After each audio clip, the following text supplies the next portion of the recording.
Hello, everybody. I'm just going to give everybody a couple of minutes to join the meeting, and then we can get started.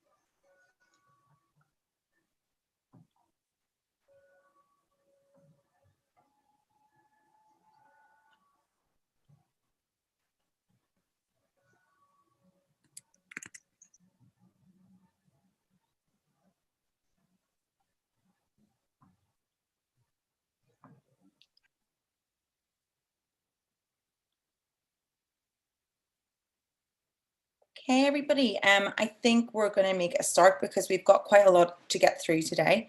I just want to welcome everybody to our webinar. My name is Ciara Brennan. I'm the Director of the Environmental Justice Network Ireland, EJNI. EJNI was established in June 2019, and it's an all-island network which seeks to build strategic collaboration between groups and individuals involved in the delivery or pursuit of environmental justice. Its goal is to connect academics, lawyers, NGOs, and community activists to engage in collaborative and cooperative research, advocacy, and action. Just some housekeeping at the start of today's meeting. Please remain muted during the talks. There'll be an opportunity for you to ask questions at the end, and I'll indicate if it's your turn to speak, if you just raise your hand for the questions at the end. Another point of housekeeping, that the webinar is being recorded and live streamed on YouTube, so just please watch your language and try to avoid swearing. Also be aware that if you have live stream running on your web page at the same time, that there may be interference with the noise, so just close one or the other. I guess it's the old having a radio on at the same time as being on the TV in the olden days. So try to avoid having both the live stream and the webinar running at the same time. So today we're welcoming attendees and speakers from all across Europe, and it's really the goal of today's webinar is to shine a spotlight on some very important developments that relate to the EU's Aarhus regulation and the implications of those developments for access to justice, environmental rights, EU accountability, and ultimately EU compliance with the rule of environmental law. And I think the core message from today, which we're going to hear far more from our speakers about, is that the EU has a big problem with access to environmental justice. And if action is not taken to get rid of obstacles that prevent people and NGOs from going to EU courts to protect the environment, the bloc will knowingly remain in breach of international environmental law. So today we're going to hear from speakers who are working at the front line of environmental activism to address these problems and to stand up for environmental democracy and environmental rights. We have speaking today Jeremy Waits, who's the Secretary General of the European Environmental Bureau, Harriet McKyle-Hill, EU Climate and Energy Policy Coordinator from the Climate Action Network Europe. We have Alistair McGlone, CBE, who's an international environmental law consultant, Anne Friel, who's a lawyer with Client Earth, and Alison Hawke, who is a lawyer and an academic at Athlone Institute of Technology, and who's also a member of EJNI. These speakers will highlight what you need to know about these critical issues, and then we'll take questions. So if you raise your hand, I'll try to get through everyone in the time we have. Please remember to keep your questions concise. So without further ado, I'd like to hand over to our first speaker, who is Jeremy Waits, and he is going to speak just about the Aarhus Convention and the Aarhus Convention Compliance Committee. Thank you.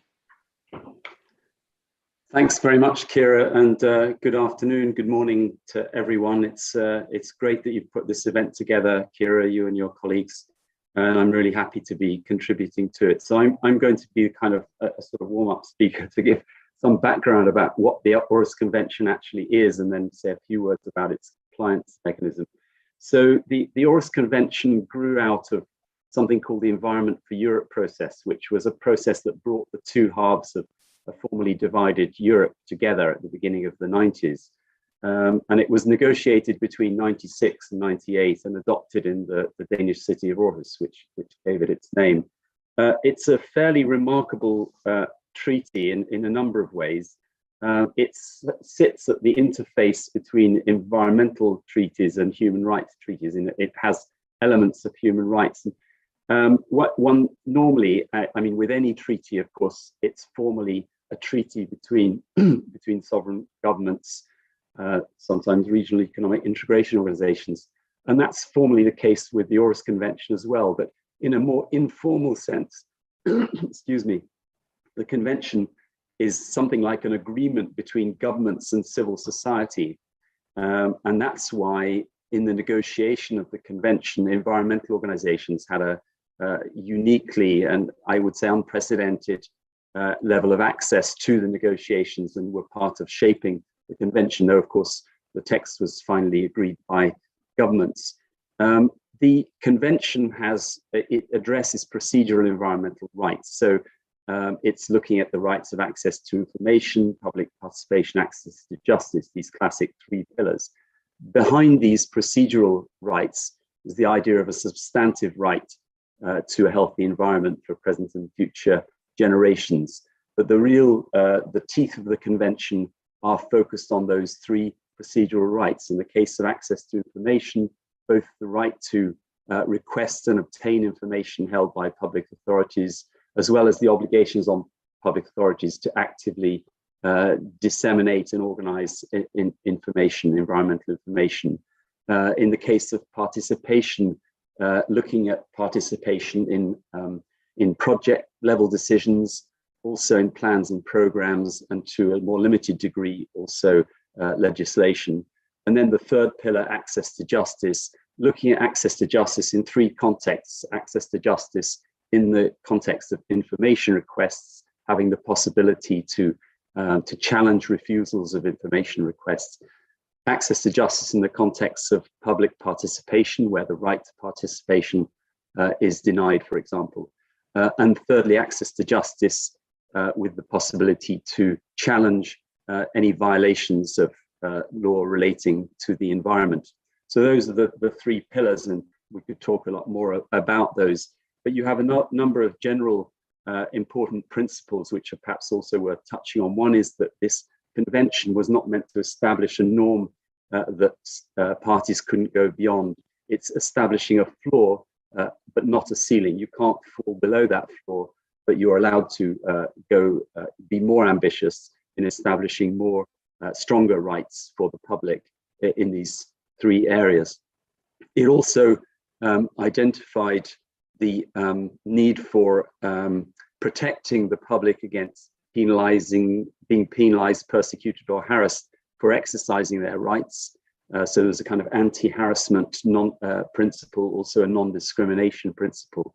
It has a very broad definition of environmental information. This is, for the information pillar, very important. It's not just sort of environmental data, it's also about the causes of impacts on the environment.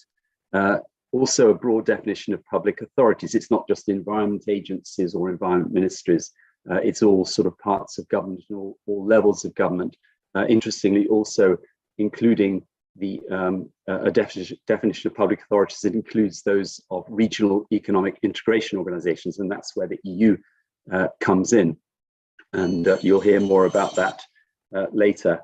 I mean, there are quite a number of interesting developments under the convention, which one could mention, but I'm going to, before handing on, I'm just going to touch on one unique aspect, which is the convention's compliance mechanism.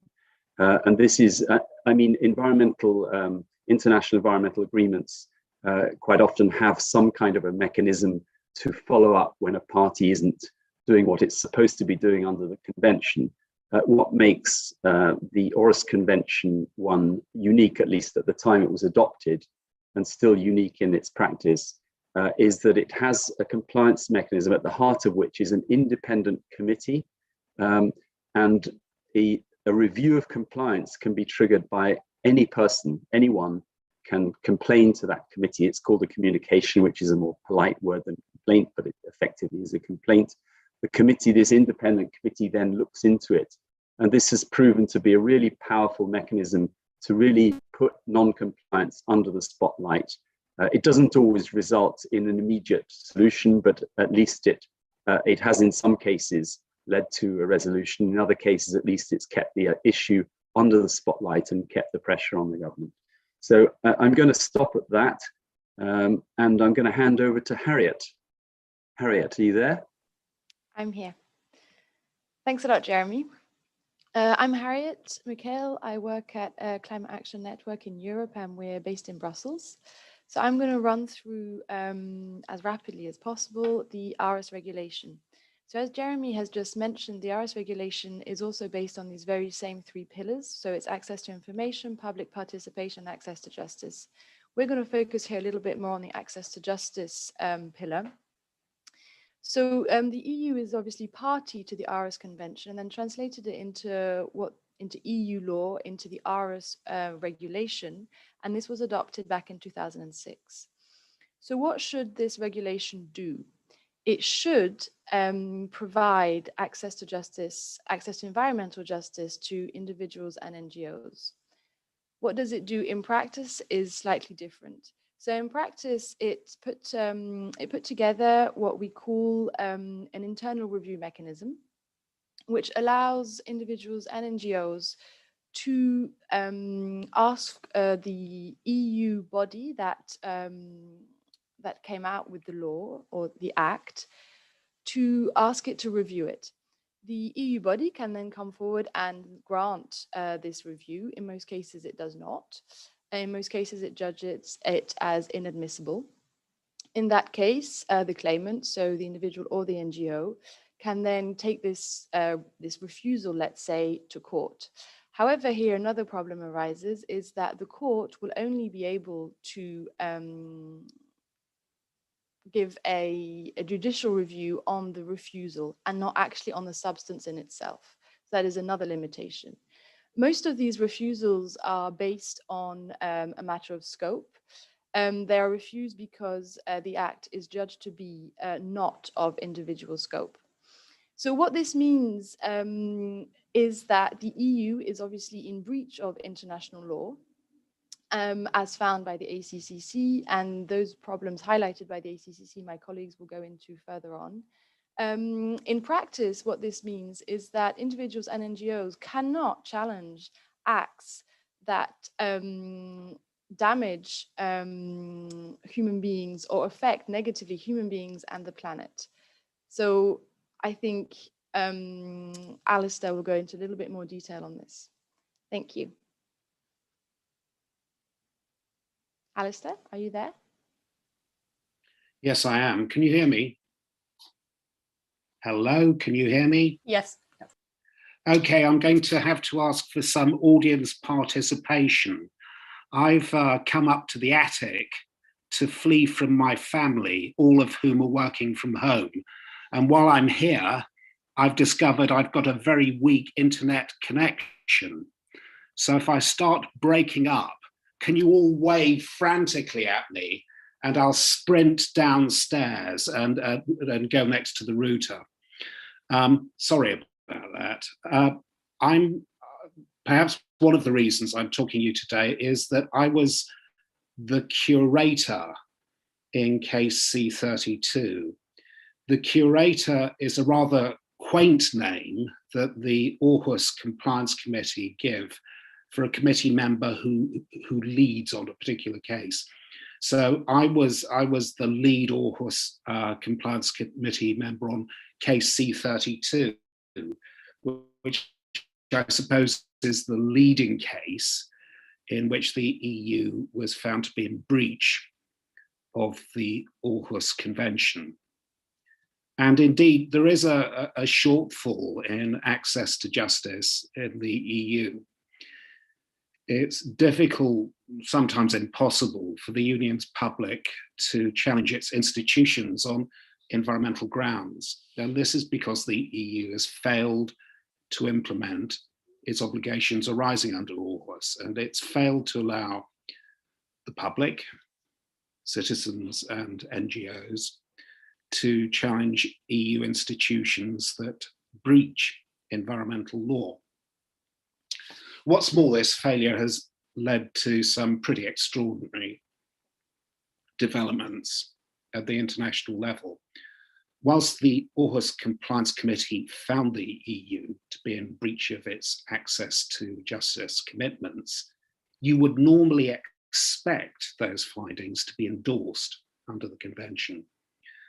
But the EU has used its power to block the committee's findings since 2017 and may, perish the thought, continue to block those findings this year. So why is this so important? Why is access to justice under the convention such a big deal? Well, a good explanation was provided by the Commission's own consultants who are hired by them to look into this very issue.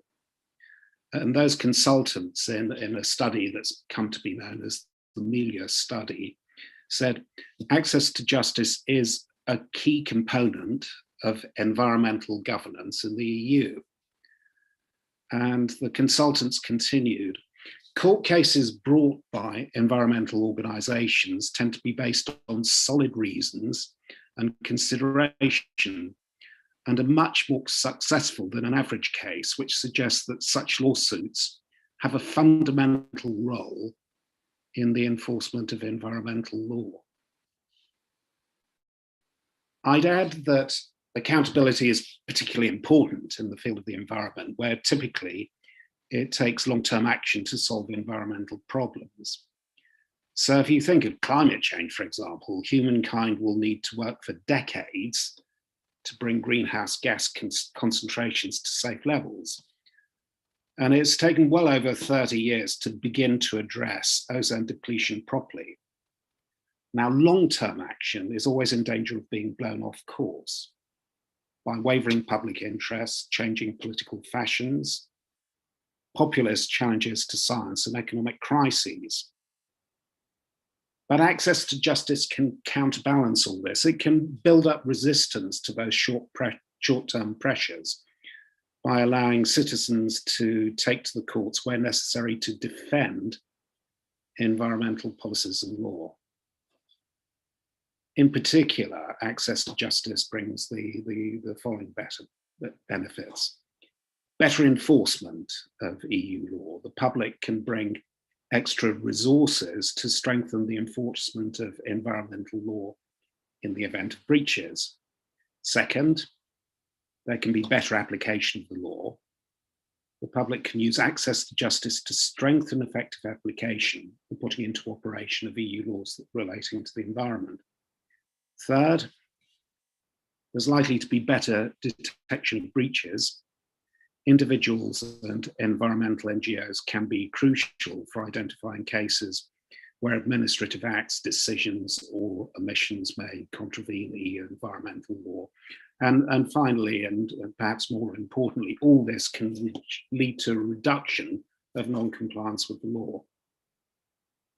Leaving aside those practical considerations for one moment, there are very significant external factors here as well, larger and more general issues at stake.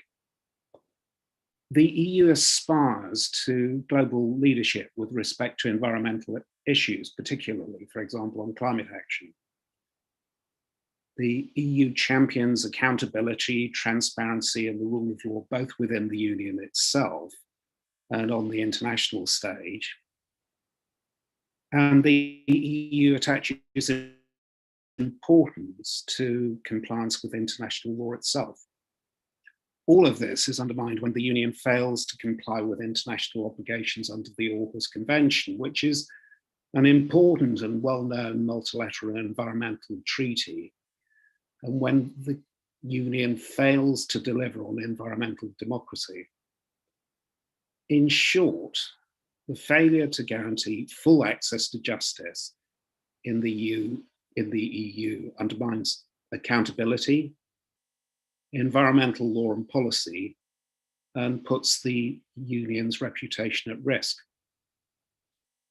Thanks for listening. I'm now going to turn to Anne, who I think is going to explain to us what the problem is with the Aarhus regulation. Over to you, Anne.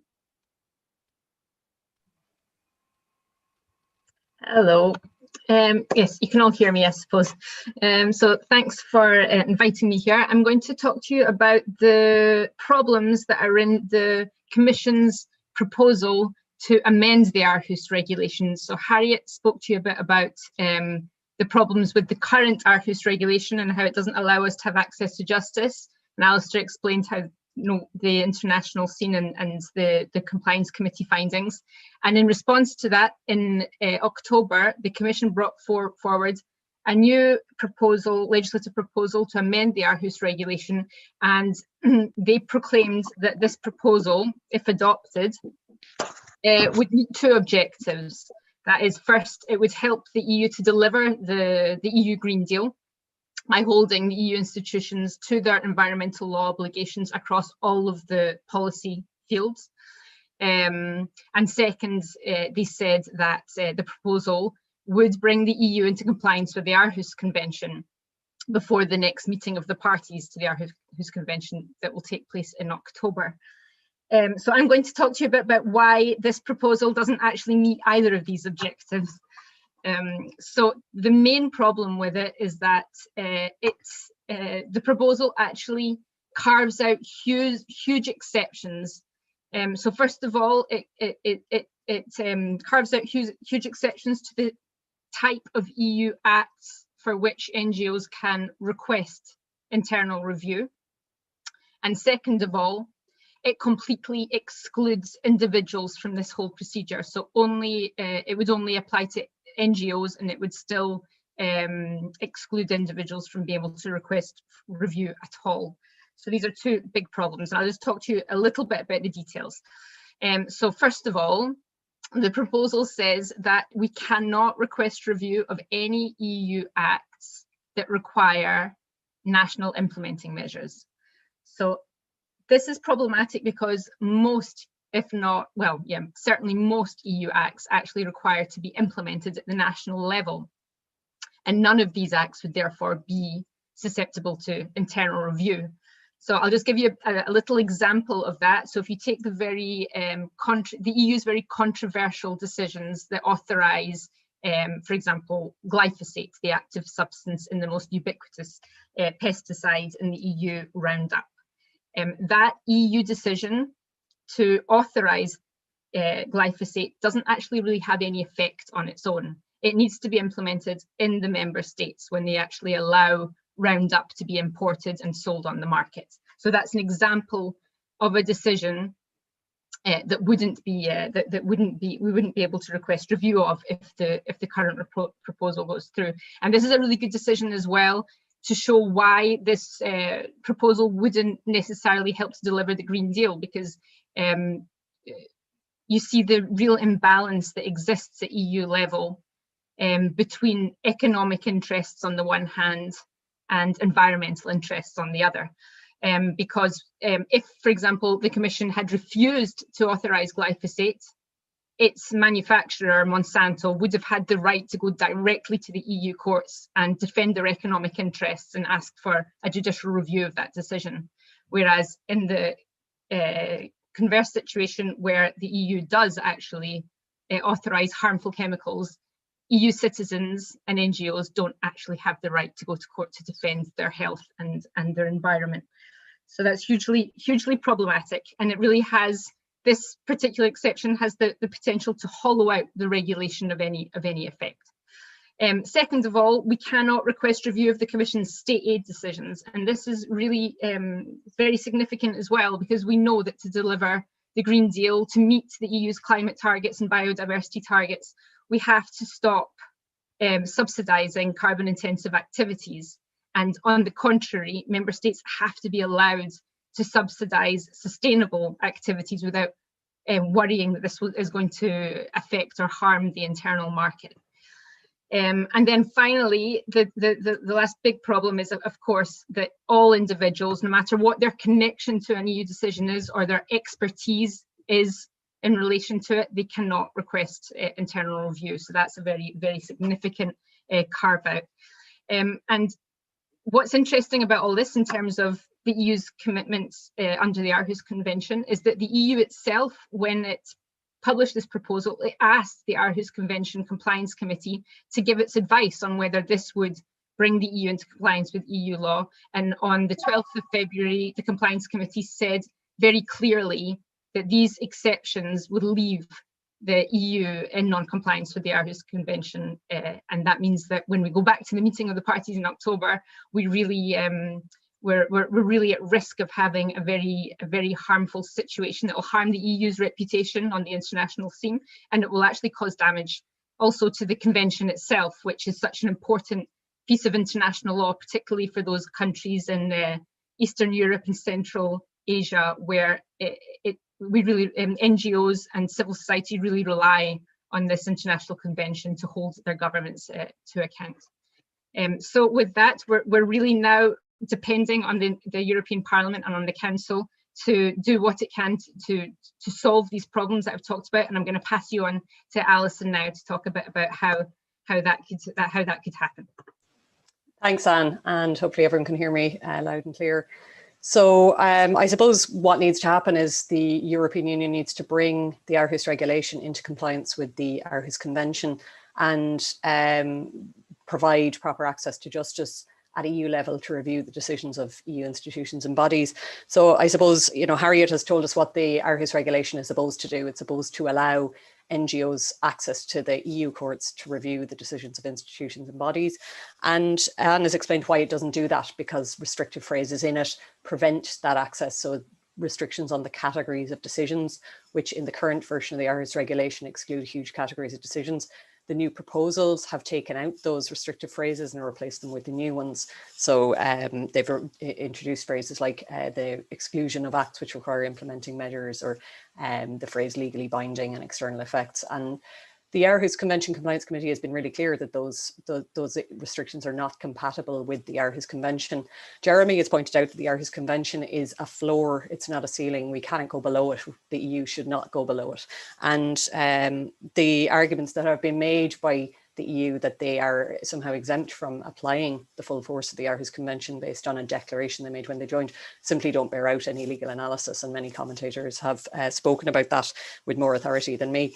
And Alistair has pointed out that taking this position that the Aarhus Convention, while it must apply strictly at member state level, doesn't really apply to EU institutions and bodies, seriously undermines the EU's position globally as an environmental leader. But it also undermines the convention. And as Anne has pointed out, many NGOs in other countries rely on the Aarhus Convention for strengthening environmental democracy in their countries. Anne mentioned Central Asia and Eastern Europe, but also in Ireland, we're going to seriously need the Aarhus Convention in the coming years. So Brexit has created a situation where we no longer have the Court of Justice of the European Union standing over Ireland and the UK with a big stick, making us have common regulations across the island of Ireland. So we're going to have to look to other international bodies to maintain common rules, particularly on this island, where it's a single biogeographic unit, and it would be disastrous if environmental regulation was to be different in Northern Ireland than it is in the Republic of Ireland. And so for that reason, we're also going to need the Aarhus Convention. Ireland is particularly going to need it, and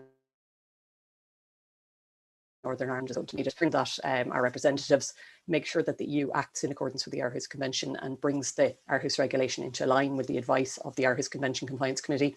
And it's important to remember that the Aarhus Convention Compliance Committee is not some anonymous body that, you know, has no authority in this area. The EU agreed to the creation of this compliance mechanism, and they agreed to act in accordance with its findings. And by blocking the approval of findings, so they're not legally binding on the EU, so they can conveniently ignore them, that represents a fundamental violation of the principle of good faith. It's also bad form as well. And it also undermines the Aarhus Convention, and it undermines the EU. And while it might in the short term seem to be a convenient approach, it's not one that we want to encourage, and the other EU institutions should take a strong approach to that kind of carry on. Okay, so I'll hand back to Ciara now, and if you have any questions about any of the technical aspects, I'm happy to answer them, and I'm sure Anne would as well. Okay, thank you so much to all our speakers there. I mean, I think, you know, hearing it set out like that quite clearly, I feel like that a lot of the issues raised are actually quite scandalous. And I think not enough has been made, maybe in the press or in public discourse, about the actual implications of these developments and the negotiations around the Aarhus regulation and the implications for access to justice for citizens, for EU citizens. So I suppose two things before we get into the questions that I sort of, you know, that struck me from the presentations is, you know, that the idea that the EU, you know, the sort of beacon of democracy, of accountability, of good environmental governance, is actually knowingly remaining in breach of international law unless this is properly addressed. So that's the first thing. And really the second thing is the kind of the idea that the distinction between the inability of individuals and NGOs to protect the environment and the stark contrast that exists. I think Anne was speaking about that, in the ability of governments and corporations to protect their commercial interests, you know. So I think those are two things that I think have been slightly underappreciated in the sort of debates about this to now, you know. And I think the public really needs to be quite angry about that and start demanding of their political representatives, you know, both at national level and at EU level, that something is done about that. So I would like to now open the floor for questions. So if you have a question, if you'd like to put it in the chat or raise your hand. I think we have a couple of questions already. So I put this to the panel. So if anybody on the panel, just if the panel wants to unmute themselves, you can work away. I'm hoping that that works instead of everybody talking over each other. But we can break it down if necessary.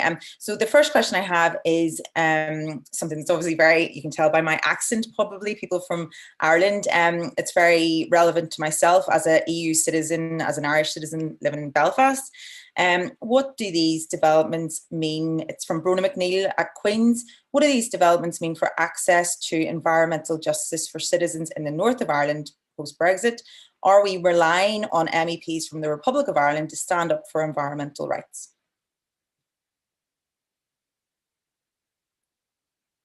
Anybody want to take that?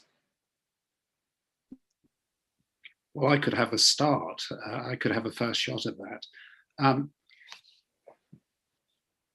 I think the answer to that is quite complex, and it's an issue that the UK has had to face across pretty much all multilateral environmental treaties, because the UK used to participate in environmental treaties alongside the EU, and now it doesn't. And I think the upshot of that in international law is all the obligations that used to fall to the EU, as far as the UK is concerned, now fall entirely to the UK.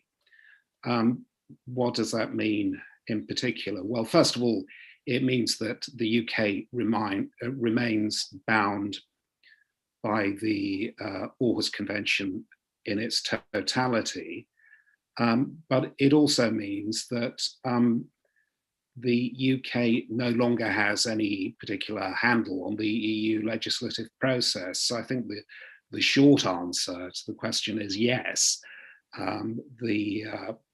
The inhabitants of Northern Ireland are reliant on people in the South and in the EU generally to put pressure on the EU to deliver access to justice.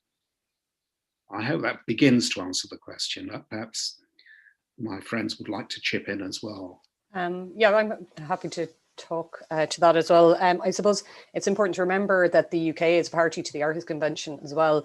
And outside of the arena of the EU, which has dominated our kind of concept of global politics, there's also the arena of international law, where the UK carry quite a bit of weight. And I suppose at the the last meeting of the parties in Budva, it was really apparent the influence that the UK had on the kind of the politics of the Aarhus Convention itself. And I think that that's really important to bear in mind, is that citizens in Northern Ireland and in the UK can ask their politicians to make sure they take a strong line as a party to the convention when dealing with other parties, and I suppose also then citizens in Northern Ireland can also put pressure on their politicians through the mechanisms of the Good Friday Agreement. So the North-South Ministerial Council, for example, provides a platform whereby politicians from Northern Ireland can communicate with politicians from Ireland as well and put pressure on them to also act within the EU politics and also as a party to the Aarhus Convention to try to kind of make it clear like that the position taken currently isn't acceptable.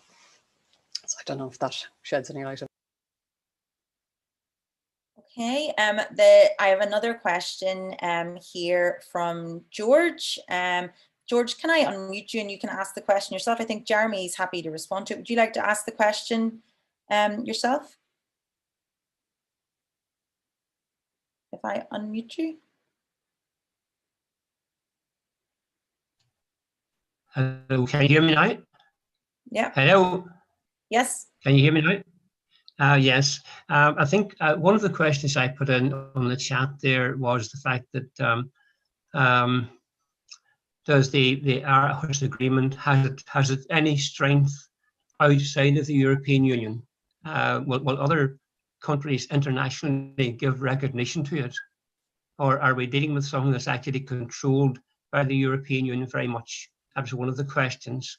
The other previous question I put in earlier was the fact that I'm hearing very disappointing news here today about the fact that I was always given the understanding that the Aarhus Agreement, the requirements of that agreement were very strong, that there was great strength attached to it.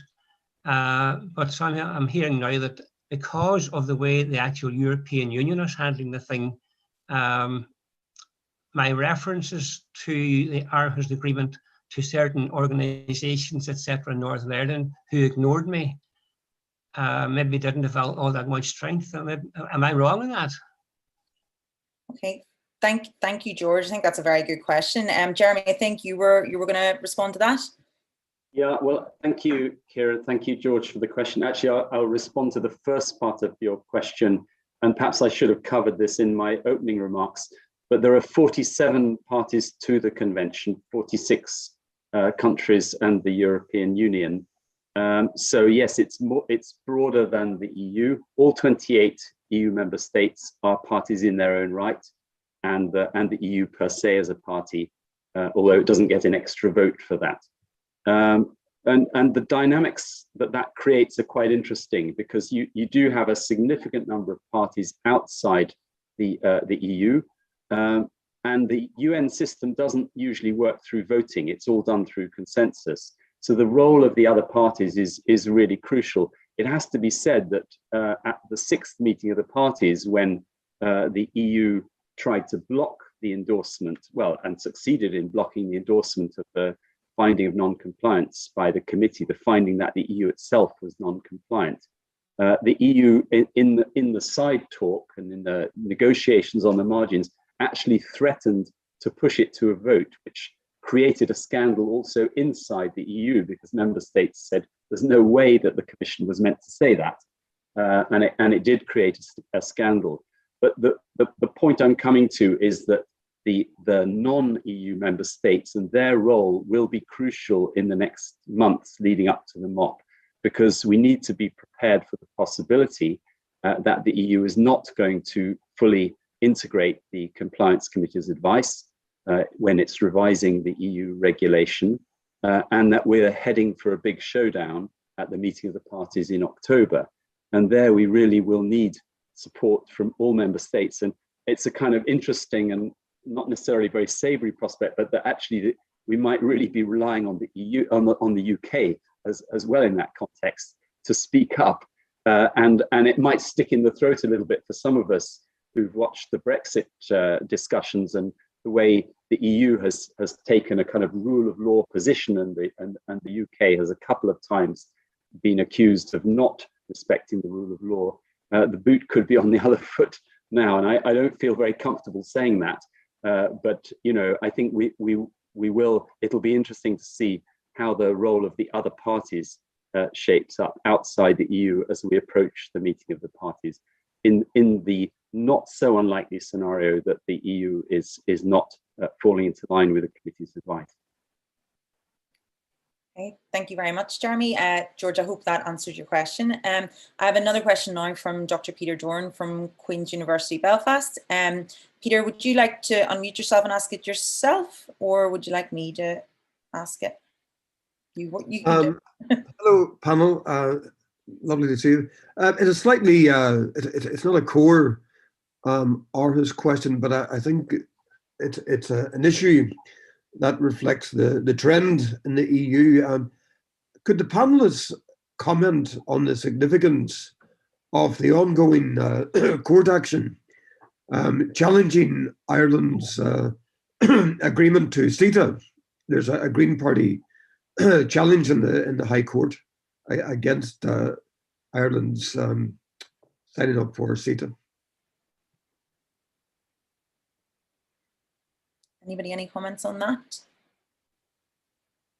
Dr. Doran, the questions that have always been too difficult from yourself, I remember from being a student. So have we stumped the panel? Has anybody any comments on that? It might be slightly unfair if the panel are not aware of this Irish action, but the issues, the background issues are similar about accountability around these issues. And do you think maybe, I mean, are there links between that case, Peter, and maybe the EU's preparedness to provide access to environmental justice overall? I mean, maybe that's what we're sort of looking at here. Is there a general overarching problem with access to justice beyond?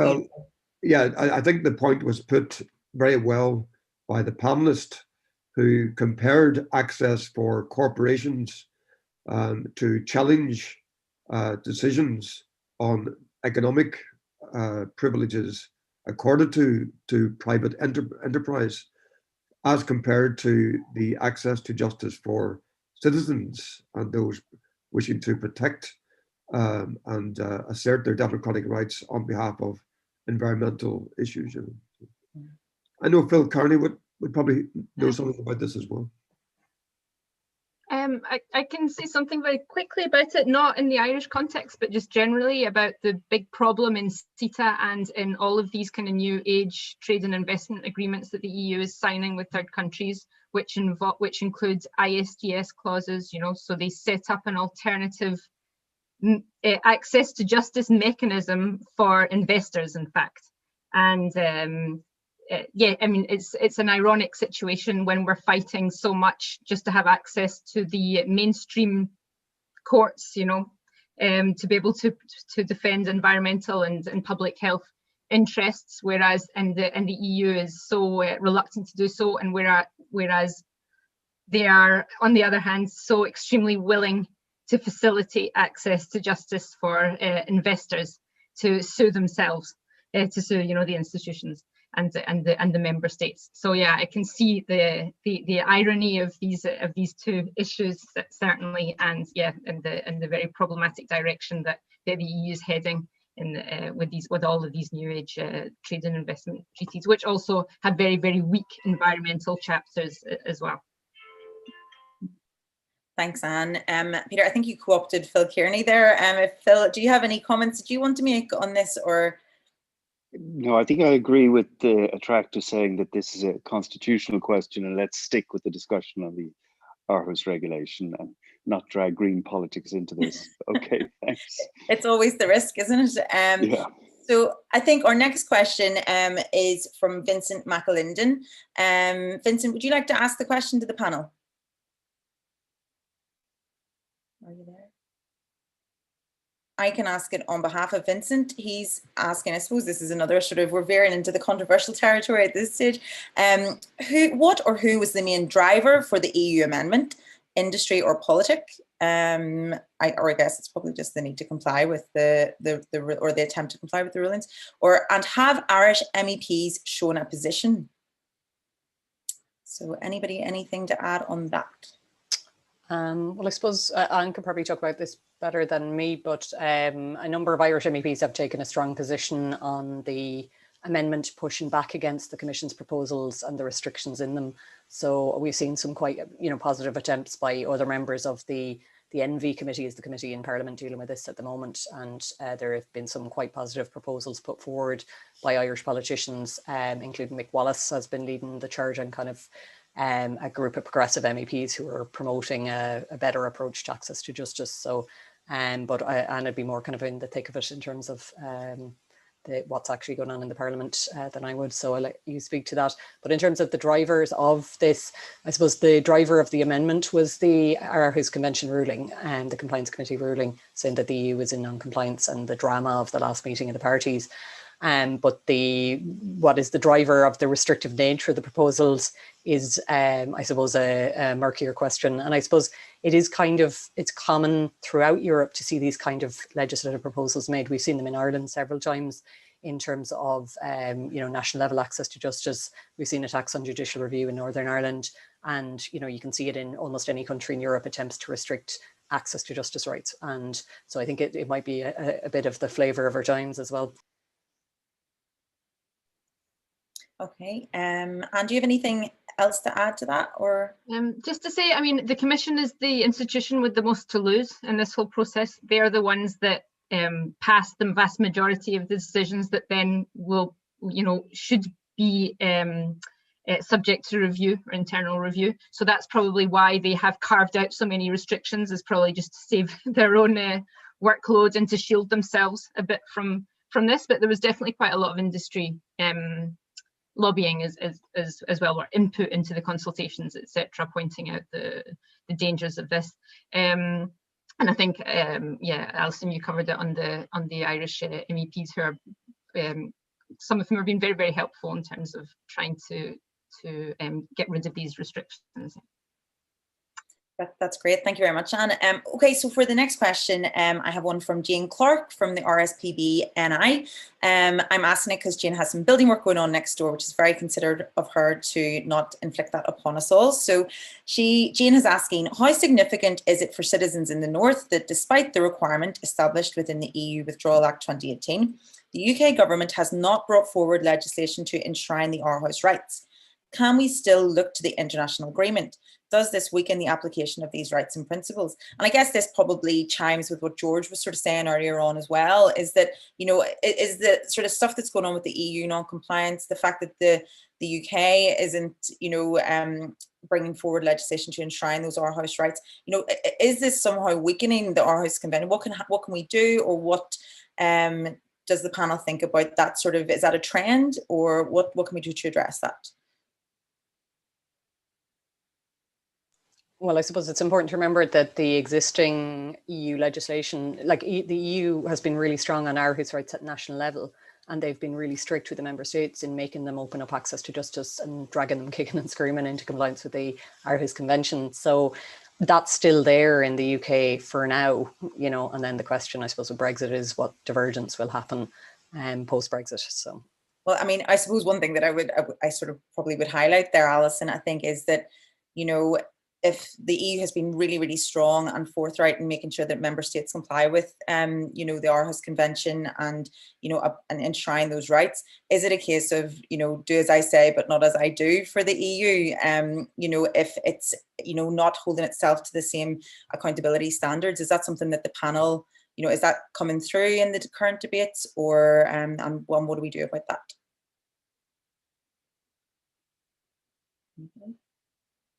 Or is that just correct? Correct. Yeah, I think Anne could probably talk about this in more detail than me, but yeah, I think, it's the arguments that have been put forward against opening up access under the Aarhus regulation are strikingly similar to the same ones we heard from all the member states when the EU was opening up access. So I think it's just maybe a natural institutional reaction to more, oversight and accountability, perhaps.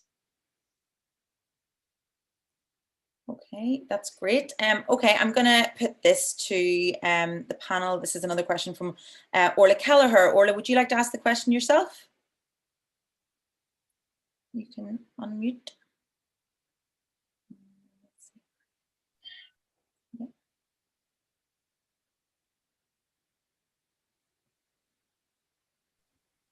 Can you hear me all right? Sorry, Yes, I yeah, tried to unmute. So yeah, my question is just, as many people on the call be aware, there was that recent Carvello judgment this week, and equally we kind of know the direction of travel with the Aarhus regulation at the minute, unless something dramatically changes. So I suppose I'm just wondering, do you think that citizens will just start to turn towards the court in Strasbourg and to a different legal order, European Convention on Human Rights, instead to try secure protection? And what kind of implications will that have for the EU and its institutions and for the Aarhus Convention itself? So if anyone has any insights. Jeremy, Alistair, Anne, have you got a thought? I'll let Harriet speak first because I think she has a close connection with the Carvello case, and then I'm happy to. I've got. Thanks. Yeah, I'll give it a first stab. Indeed, I was in Luxembourg last week for the announcement of the judgment, and we followed the plaintiffs and the case very closely at Cannes. It's a very interesting question, and we're actually asking ourselves that question ourselves at the moment.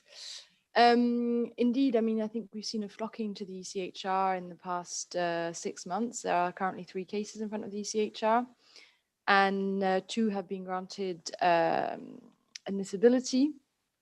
And we're kind of waiting to see what will happen after that. Even with the Carvello case, we're wondering if we will take that one to the ECHR. Indeed, because we cannot guarantee that the plaintiffs will get any, or any plaintiffs actually can get any kind of compensation or any kind of reaction from the court, from the ECJ, in the sense that it is obviously quite evidently refusing to align itself with the ECHR or with national courts that are giving more and more, let's say, strength and emphasis to the whole climate crisis. And then as for what that would mean in terms of implications for the Aarhus Convention, I might let Anne go into more detail on that. Thanks. Well, the point that I was going to make is that I think that even if we do start to turn towards the Strasbourg court, it's not going to close the very serious accountability deficit that we have at EU level. Because, as you know, the EU is not itself a member, well, it hasn't signed and ratified the ECHR. So it means that in some ways, it's easier to go after the institutions for the legislation that they pass, but there are still all these administrative decisions that are taken in a very non-democratic way by the Commission in particular. And I think it would be really difficult to target those going through the Strasbourg court. So there's still going to be this huge kind of accountability deficit. Also, there are also problems, and sometimes there are problems in taking a purely human rights approach as well. For example, having to show victim status to be able to bring a case to the court, where humans have to show victim status, and that's quite hard it's quite hard to do that when we're just talking about purely environmental degradation. And also, it also means it's very hard for NGOs to kind of take that role and to shield individuals from the stress and the expense of litigation. It's quite hard for NGOs to pass those admissibility tests in Strasbourg as well. So I really think that it's not going to be a perfect alternative, that we really have, the EU has to confront this problem itself, particularly since it hasn't ratified the ECHR. So the Court of Justice has said we are the defenders of human rights in the EU, and yet they don't allow anyone into their courts to defend their rights. So. Okay, thank you very much, Harriet and Anne. We've only got time for 2 more questions, one which I'm going to let Phil Kearney address to Jeremy, and then one which from Mary McGuigan, which I'm going to ask to the panel. So Phil, first of all, would you be able to ask your question, please, and Jeremy, and then maybe if anybody else has any responses as well. Sure, thanks very much indeed. I'm just wondering where to target our efforts, and as I say, are there any signs of chinks in the Commission's armour? Is there any indication from the young Environment Commissioner that he might have any support? I know that Jeremy interviewed him quite recently. And secondly, I know that Jeremy has access to some of these informal ministerial meetings, and I'm wondering, is there any leverage there, and either through the incoming presidency, or is there any sign of any of the member states being supportive of the changes that we're looking for. Thanks. Yeah, thanks for the question, Phil. I mean, just to remind you where the process is at now, the Commission has put its proposal out, the co-decision process is rolling on, and the member states and the Parliament are now kind of, the ball's in their court in a way. But I mean, that's not to underestimate the role of the Commission continuing through it, because they're very much locked into that process, and there'll be trilogue discussions where they're an absolutely key player. I think, you know, you talk about chinks in the armor. I mean, I think, I'm not sure it's the right metaphor for this, but von der Leyen herself has made democracy, rule of law, one of the key planks of her presidency. I don't know if you call that a weakness, I would call it a strength, but it certainly undermines the Commission's kind of bullish approach to doing the absolute minimum it can get away with. I mean, going back to the previous question from Vincent, and I think it was one of the drivers of the Commission coming out with the proposal was the member states taking an unprecedented step of invoking a provision of the Treaty on the Functioning of the European Union, Article 241, to really put pressure. The first time it was ever used in an environmental case. And the fact that they needed to do that just shows what an incredible resistance there is in the Commission. But I would say it's more at the deep civil service level than the political level. It's permanent, as it were, deep state, if you want to use that term, of the Commission. The presidencies and the member states are crucial right now. Tomorrow, this time tomorrow, we will have a meeting with the member states, between NGOs and the member states. Client Earth and EB have organized that with support from other NGOs, including EDGNI. And I don't know if you call yourselves EDGNI, but that's what it looks like. No. Okay, sorry for that. EDGNI, please. Yeah.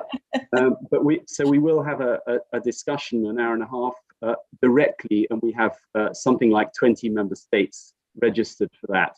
So we are putting pressure on as much as we can, and others are working very closely with the Parliament as well. The next presidency is Slovenia, and they really wanted this issue to be resolved before it gets to them. I mean, it's really a hot potato. They don't want to be in the hot seat at the meeting of the parties in October. So they have a lot to gain by it being resolved, and I'm afraid they might be unlucky. Thanks. Thank you very much, Jeremy. I know you have to go as well, sharply at 1. What I'm going to do now is just summarize a couple of points, and then I'm going to let Mary ask her question. And I would like everybody to give me one answer, one sentence on it, in response to Mary's question. So the 2 points that I want to really reiterate from today's really fascinating conversation is that the EU has a big problem with access to environmental justice. If action is not taken to get rid of obstacles preventing people and NGOs from going to EU courts to protect the environment, the bloc will knowingly remain in breach of international law. So that is, I kind of think, the core messages. And what Mary, I think, is going to ask about is what can we do about it? So Mary, over to you. Thanks, Ciara. Can I just say today has been fantastic to raise awareness, for my awareness anyway. And what I'd like to ask the panelists is, what do we do? What can we do as a group? I'm one of the organisers of the gathering, and together with EJNI and Friends of the Earth and everybody else, we're doing our best to raise awareness around everything. So just give me some information about what we could do, what you think we should do. Thank you. Alison, we'll start with you.